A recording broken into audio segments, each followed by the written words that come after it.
শহীদ পরিবারের পাশে বাংলাদেশ এই শিরোনামে আমরা রাজশাহীতে উপস্থিত হয়েছি। রাজশাহীতে আমাদের যারা বীর শহীদ রয়েছেন আমরা তাদের পরিবারের সামনে দাঁড়িয়েছি। এই একই দিনে 1971 সালে ওই পাকিস্তানি হায়নারা আমার বাংলাদেশের শ্রেষ্ঠ সন্তান বুদ্ধিজীবীদেরকে হত্যা করেছিল বাংলাদেশকে নতুনভাবে সৃষ্টির পূর্বে মেধাশূন্য করার জন্য। 2024-এ এই খুনি শেখ হাসিনা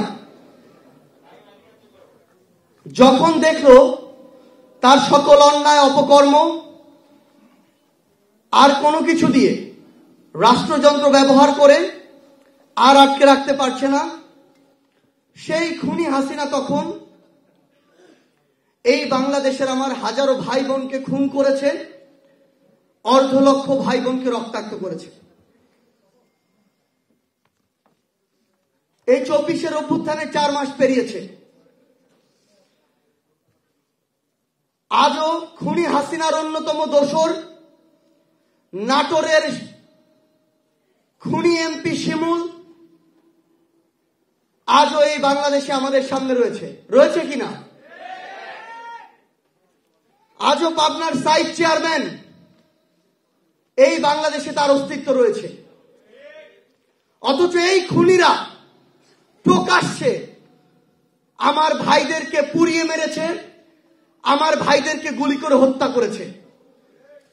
তাহলে বাংলাদেশের ওই বিচার ব্যবস্থায়, বাংলাদেশের ওই পুলিশের গুরুত্বপূর্ণ ঊর্ধ্বতন জায়গাগুলোতে যারা রয়েছেন, যারা স্বরাষ্ট্র মন্ত্রণালয় উপদেষ্টা হিসেবে দায়িত্ব পালন করছেন, যারা বাংলাদেশ পুলিশের আইজিপি হিসেবে দায়িত্ব পালন করছেন, যারা বাংলাদেশের বিচার ব্যবস্থার উপদেষ্টা হিসেবে দায়িত্ব পালন করছেন, যেই শহীদদের, যেই আহত যোদ্ধাদের রক্তের উপরে দাঁড়িয়ে আজকে আপনারা উপদেষ্টা, আজকে আপনারা আইজিপি, আজকে আপনারা পুলিশ সুপার, আজকে আপনারা ডিআইজি, আজকে আপনারা বিভাগীয় কমিশনার, তাদের রক্তের সাথে এই বেঈমানি কিভাবে সম্ভব? 4 মাস হয়ে গিয়েছে, আমরা আমাদের জায়গা থেকে কখনো এই বিবেকবোধের পরিচয় দিব না যে এই গণহত্যার সাথে পুরো বাংলাদেশ পুলিশকে আমরা জড়িয়ে দিব। কিন্তু এই দায় সারা কথাও আমরা কখনো বলবো না যে খুনি হাসিনা হুকুম দিয়েছিল বলে আমি গুলি চালিয়েছি। খুনি হাসিনা যদি গুলি চালানোর হুকুম দেয় তাহলে একজন ব্যক্তি হিসেবে, মানুষ হিসেবে আপনার মনুষ্যত্ব, আপনার বিবেকবোধ, দেশের প্রতি যে আপনি শপথ নিয়েছেন, দেশের মানুষকে সামনে রেখে যে শপথ নিয়েছেন, সেই মনুষ্যত্ব, সেই বিবেকবোধ কোথায় ছিল? যারা ওই বিবেকবোধ দিয়ে, ওই মনুষ্যত্ব দিয়ে ন্যূনতম এই জাজমেন্টটুকু করতে পারেননি, যে কতিপয় পুলিশ সদস্য সরাসরি এই হত্যাকাণ্ডের সাথে জড়িত ছিল, যাদের হত্যাকাণ্ডের সরাসরি ভিডিও, ছবির এই ডকুমেন্টগুলো পাওয়া যায়, তাদের কেন এখনো বিচার হচ্ছে না? আজকে আমরা দেখছি ওই কতিপয় পুলিশ সদস্য পুরো বাংলাদেশে বিভিন্ন জায়গায় পোস্টিং এর নাম করে আবার নতুন করে তাদের যে কর্মযজ্ঞ সেটি চালিয়ে যাচ্ছে। খুনের শাস্তি কি বদলি? খুনের শাস্তি কি এক জেলা থেকে আরেক জেলায় বদলি? এই বাংলাদেশে আমরা এখনো দেখতে পাচ্ছি অনেক পুলিশ সদস্য, পুলিশের দায়িত্বপ্রাপ্ত অনেক অফিসার সেই মামলাগুলো নিচ্ছে না যে মামলায় তাদের পুলিশের বিভিন্ন সদস্যের নাম রয়েছে। আমরা এখনো দেখতে পাচ্ছি বাংলাদেশের এই মামলাগুলোতে বিভিন্ন জায়গায় পলিটিক্যাল নেগোসিয়েশন হচ্ছে। বিভিন্ন রাজনৈতিক দল ওই খুনি আওয়ামী লীগ, যুবলীগ, ছাত্রলীগের অনেককে টাকার বিনিময়ে, ম্যান পাওয়ারের বিনিময়ে বাঁচানোর জন্য তারা ব্যাকডোরে নেগোসিয়েশন করছে। আজকে আমরা এই পুরো বাংলাদেশের বিভিন্ন জায়গায় যেই জিনিসটি দেখতে পাই সেটি হচ্ছে এই যে মামলা বাণিজ্য, সেই মামলা বাণিজ্যের সাথে যেমন রাজনৈতিক দলের বিভিন্ন নেতাকর্মী জড়িত রয়েছে, তেমনি প্রশাসনের গুরুত্বপূর্ণ ব্যক্তিগুলো জড়িত রয়েছে। আজকে এই বাংলাদেশে নতুন করে আবার কতিপয় পুলিশ সদস্য টাকার বিনিময়ে বিভিন্ন জায়গায় বিভিন্ন মামলার নেগোসিয়েশন করছে। আমরা কোনোদিনও এই গণহত্যার জন্য পুরো বাংলাদেশ পুলিশ প্রতিষ্ঠানটিকে দায়ী করব না, কিন্তু যারা এই হত্যাকাণ্ডের সাথে সরাসরি জড়িত ছিল তাদেরকে আমরা বিন্দু মাত্র ছাড় দিব না। পরিচয় তার যেই হোক, হোক পুলিশ, হোক আর্মি, হোক বিজেপি, হোক যুবলীগ, ছাত্রলীগ, আওয়ামী লীগ, পরিচয় যেই হোক, এই পরিচয়গুলো আমাদের কাছে মুখ্য নয়। তার বিরুদ্ধে যদি ভিডিও, তার বিরুদ্ধে যদি ছবির সরাসরি ডকুমেন্টের পরিচয়গুলো থাকে, তার একমাত্র পরিচয় আমাদের কাছে সে একজন খুনি, সে একজন হত্যাকারী। স্পষ্ট কথা, তাদের এই হত্যার, এই খুনের বিচার হতে হবে।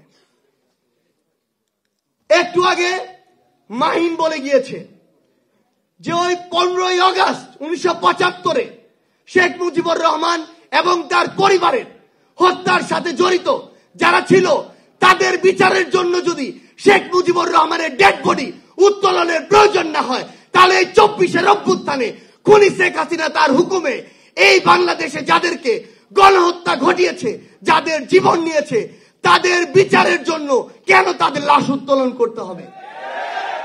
2024-এর অভ্যুত্থানের সাথে যারা জড়িত ছিল, এই অভ্যুত্থানে যারা শহীদ হয়েছে, তাদের এই হত্যা মামলাগুলোর জন্য কারো লাশ উত্তোলন করা যাবে না।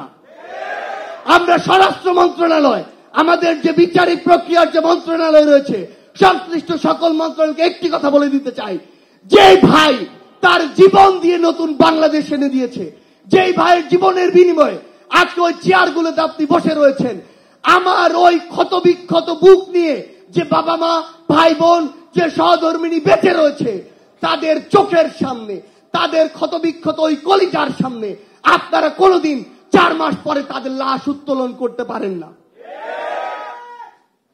আমরা আমাদের জায়গা থেকে স্পষ্ট করে একটি কথা বলি, যারা এই গণহত্যার সাথে জড়িত ছিল, এই গণহত্যার সাথে জড়িত খুনি শেখ হাসিনা ও তার দোসর, হোক আওয়ামী লীগের, হোক যুবলীগের, হোক ছাত্রলীগের, তাদের যে দৃষ্টান্তমূলক শাস্তি, এই শাস্তি এই বাংলাদেশে নিশ্চিত করতে হবে। একই সাথে বাংলাদেশ পুলিশের যে সকল সদস্য এই গণহত্যার সাথে জড়িত ছিল, তাদের বিচারিক প্রক্রিয়ায় যারা আপনারা জড়িত ছিলেন না, আপনারা যদি সহযোগিতা না করেন, আপনারা যদি সেই মামলাগুলো সর্বশেষ রায় পর্যন্ত যাওয়ার জন্য সহযোগিতা না করেন, মনে রাখবেন তারা প্রত্যক্ষভাবে ওই খুনের সাথে জড়িত, আপনারা পরোক্ষভাবে ওই খুনের সাথে জড়িত হয়ে যাচ্ছেন। বাংলাদেশ পুলিশ এই প্রতিষ্ঠানটির উপরে বিশাল একটি কালিমা লেগে গিয়েছে।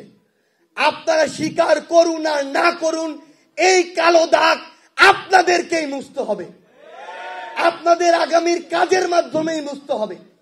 আপনারা যদি আপনাদের জায়গা থেকে দায়িত্ব পালন না করেন, বিশ্বাস করুন আর না করুন, আপনাদের পোশাকের যে মর্যাদা, আপনাদের পোশাকের যে ডিগনিটি, ইন্টিগ্রিটি, এটা যতটা ক্ষতিগ্রস্ত হয়েছে, আপনারা যদি নিজের কাজের মাধ্যমে এই ক্ষতিটি পূরণ না করেন, সারা জীবন মানুষের কাছে আপনাদের যে সম্মানের স্থান, সেই সম্মানটি আপনারা কোনোদিনও ফিরে পাবেন না।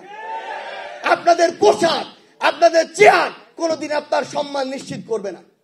আপনাদের আগামীর কাজ, আগামীর কর্মকাণ্ড, কিভাবে এই দেশের জনগণ, এই দেশের মানুষ, শহীদ পরিবার এবং আহতদের আপনারা সহযোগিতা করছেন, সেটি আপনার আগামীর মান, মর্যাদা, সম্মান নিশ্চিত করবে। এই 24-এর অভ্যুত্থানের পরে আপনাদের মধ্যে এই ন্যূনতম বোল্ডনেস থাকা উচিত, ন্যূনতম গার্ডস থাকা উচিত। যদি না থাকে, এখন যারা আহত ভাইরা আমার 1 হাত হারিয়েছে, 1 পা হারিয়েছে, তারা খুনিদের বিচারের জন্য, ফ্যাসিস্টদের নির্মূলের জন্য জীবন দিতে প্রস্তুত হয়ে আছে। তাহলে যারা দোষী, তাদের বিচার করার মতো যদি আপনাদের গার্ডস না থাকে, তাহলে ওই যে চেয়ারের যে মূল্য, ওই যে পোশাকের যে সম্মান, ওই যে শপথের যে মর্যাদা, সেটির সাথে আপনারা বিশ্বাসঘাতকতা করবেন। আমরা আপনাদেরকে অনুরোধ করব, আমরা এখনো পুরো বাংলাদেশ পুলিশ নামক প্রতিষ্ঠান উপরে আস্থা রাখতে চাই। আমরা বিশ্বাস করি প্রায় 2.5 লক্ষ পরিবারের, 2.5 লক্ষ সদস্যের যে বাংলাদেশ পুলিশ পরিবার, এই একটি পরিবার যদি সৎ হয়, দুর্নীতির সাথে যুক্ত না হয়, কারো দালাল না সাজে, ক্ষমতার তোষামোদি না করে, নিজের চেয়ার শপথের মূল্যটি বুঝে, এই বাংলাদেশ আগামী 6 মাসের মধ্যে অর্ধেক ঠিক হয়ে যাবে। আপনাদের প্রতি আমাদের করজোরে অনুরোধ, শপথের প্রত্যেকটি শব্দ, আপনার পোশাকের প্রত্যেকটি ব্যাচের মূল্য আপনারা এই বাংলাদেশে জীবনের বিনিময় হয়ে দিয়ে যান। আপনারা যদি এটি করেন, লক্ষ লক্ষ হাজার হাজার কোটি টাকা নিয়ে এই বাংলাদেশে অনেকেই বেঁচে ছিল, মুখ দেখানোর মতো এখন মুখ তাদের নেই। এই বাংলাদেশে ক্ষমতার চূড়ান্ত সীমায় অনেকেই ছিল খুনি হাসিনার মতো, এই বাংলাদেশে মুখ নিয়ে ফিরে আসার মতো মুখ তাদের নেই। কিন্তু সম্মানের সাথে, ডিগনিটির সাথে, ইন্টিগ্রিটির সাথে বেঁচে থাকা যে আলাদা আত্মতৃপ্তি, যে আলাদা গার্ডস, যে আলাদা মনোবল, আপনার পরিবার আপনাকে নিয়ে গর্বিত হওয়ার যে সুযোগ, দয়া করে এই সুযোগটি হারাবেন না। আমরা বিশ্বাস করি আপনারা যদি শুধুমাত্র আপনাদের জায়গা থেকে আপনাদের দায়িত্বটুকু পালন করেন, এই বিচারিক প্রক্রিয়া আগামী 1 বছরের মধ্যে যতটুকু আমরা চাই তার অনেকটুকুই পূরণ হয়ে যাবে। আমরা আপনাদেরকে শুধু একটি অনুরোধ করি, দয়া করে কোন রাজনৈতিক দলের দালালি আমরা আপনাদের কাছে প্রত্যাশা করি না, আপনারা এটি করবেন না। বাংলাদেশের মানুষ যদি আপনাদের পাশে দাঁড়িয়ে যায়, কোন ক্ষমতাসীন, ক্ষমতা কুক্ষিগত করে রাখা, ক্ষমতা পিপাসু স্বৈর শাসকের ক্ষমতা নেই আপনার কিছু করার।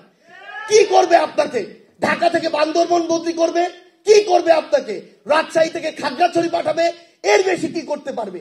কিন্তু ভিতরের যে আত্মতৃপ্তি, সব থাকার যে সাহস, এই সাহস কেউ কোনোদিন আপনাকে দিতে পারবে না। আমরা আপনাদের কাছে আমাদের জায়গা থেকে করজোরে অনুরোধ করি, দয়া করে আমাদের এই সন্তানহারা মায়েদের দিকে লক্ষ্য করে, সন্তানহারা বাবাদের দিকে লক্ষ্য করে, সদ্য পৃথিবীতে ভূমিষ্ঠ হওয়া যে সন্তানটি তার বাবার মুখ দেখেনি, তার কথা চিন্তা করে আপনাদের প্রতি যে আমাদের প্রত্যাশা এখনো আছে। আমরা মনে করি এই হত্যাকাণ্ডের সাথে সরাসরি 2.5 লক্ষ সদস্যের 10% জড়িত ছিল না। তাহলে আমরা বাকি যারা রয়েছে, আমরা যদি শুধু আমরা আমাদের দায়িত্বটুকু পালন করি, বাংলাদেশের মানুষ আপনাদেরকে শ্রদ্ধার সর্বোচ্চ জায়গায় নিয়ে রাখবে। আমরা শুধু বাংলাদেশ পুলিশ নয়, বাংলাদেশ সেনাবাহিনী, বাংলাদেশের অন্তর্বর্তীকালীন সরকার, সবাইকে একটি জিনিস আমাদের জায়গা থেকে অনুরোধ করতে চাই, আমরা কারো অন্ধ দালাল নয়, আমরা কোনো ক্ষমতা পিপাসু নয়। বিবেকবোধের জায়গায় যদি আমাদের মনে হয় যে কেউ আপনারা এই অভ্যুত্থানের স্পিরিটের সাথে বিশ্বাসঘাতকতা করছেন, ইভেন প্রফেসর ডক্টর মোহাম্মদ ইউনূসও যদি হয়, আমরা তাকেও ছেড়ে কথা বলবো না। আমরা বিবেকবোধ বেঁচে দেওয়া ওই প্রজন্ম নয়। বিবেকবোধ বেঁচে দেওয়া প্রজন্ম হলে আমার পাশে থাকা বিশ্বের অন্যতম পরাশক্তি ভারতের দালালি করতাম আমরা, কিন্তু আমরা তা করি না, করব না। আমরা আমাদের জায়গা থেকে স্পষ্ট করে বলেছি, পৃথিবীর যে কোনো দেশের সাথে আমাদের সম্পর্ক হবে সমতার, মর্যাদার। কেউ বিন্দুমাত্র ডমিনেন্স করার চেষ্টা করলে তার সাথে চোখ রাঙিয়ে কথা হবে, বুলেটের সামনে বুক পেতে দেওয়া হবে।